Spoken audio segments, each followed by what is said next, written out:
పాలమూరుపై వరాల జల్లు కురిపించారు సీఎం రేవంత్ రెడ్డి. 70 ఏళ్లలో పాలమూరు జిల్లాకు అన్యాయం జరిగిందని, ఇక నుంచి సంవత్సరానికి 20,000 కోట్లు కేటాయించనున్నట్లు ప్రకటించారు. అంతేకాకుండా లగచర్ల భూబాధితులకు ఒక్కో ఎకరానికి 20 లక్షల నష్టపరిహారం ఇవ్వనున్నట్లు సీఎం రేవంత్ రెడ్డి ప్రకటించారు. కాంగ్రెస్ ప్రభుత్వం ఏర్పడి సంవత్సరం పూర్తవుతున్న నేపథ్యంలో రాష్ట్ర వ్యాప్తంగా ప్రజాపాలన విజయోత్సవాలు ఘనంగా నిర్వహిస్తున్నారు.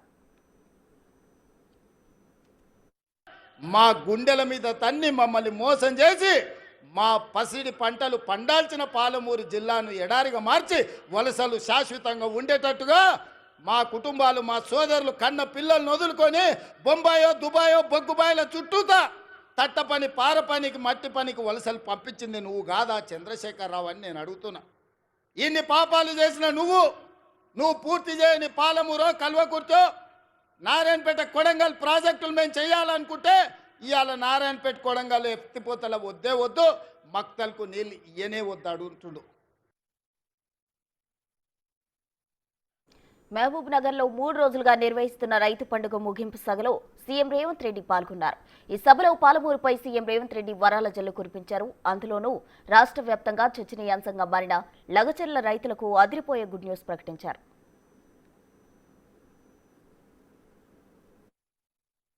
ఊరేసుకోండి అని చెప్పిన ఆనాటి పెద్ద మనిషి మీరు వరి వేసుకోండి, వేసుకున్న వరికి 500 రూపాయల బోనస్ ఇస్తాం, మీ ఖాతాలో 3 రోజుల్లోనే బోనస్ కనక వర్షం గలగల రాలుతుంటే బీఆర్ఎస్ వాళ్ళ గుండెల్లో పిడుగులు పడుతున్నట్టుగా ఉన్నది మిత్రులారా. లగచర్లలో ఫార్మసిటీ కోసం భూసేకరణ అంశంలో స్థానిక రైతులను బీఆర్ఎస్ నేతలు రెచ్చగొట్టారని, వాళ్ళ మాటలను నమ్మిన అమాయకులు అధికారులపైన దాడులు చేసి ఇప్పుడు కేసులో ఇరుక్కున్నారని సీఎం రేవంత్ రెడ్డి ఆరోపించారు. అయితే లగచర్లతో పారిశ్రామిక వాడను ఏర్పాటు చేస్తామని, అందుకోసం భూసేకరణ చేసి తీరుతామని రేవంత్ రెడ్డి స్పష్టం చేశారు. 1300 ఎకరాల భూమి తీసుకుంటే అది తన కోసమా అంటూ ప్రశ్నించారు. తన సొంత నియోజకవర్గంలో పరిశ్రమలు స్థాపించి అభివృద్ధి చేయాలన్నదే తన తపన అని రేవంత్ రెడ్డి స్పష్టం చేశారు.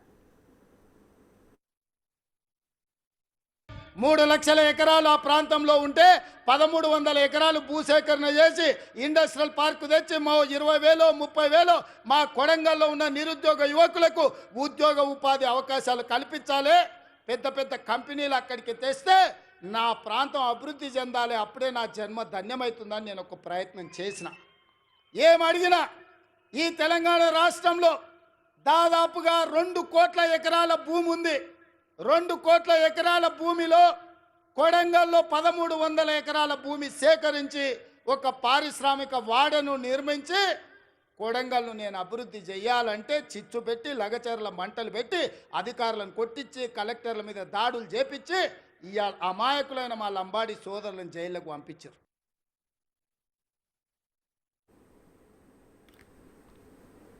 అభివృద్ధి జరగాలంటే ఎవరో ఒకరు నష్టపోవాల్సిందేనని, అభివృద్ధి జరగాలంటే భూసేకరణ జరగాలన్నారు.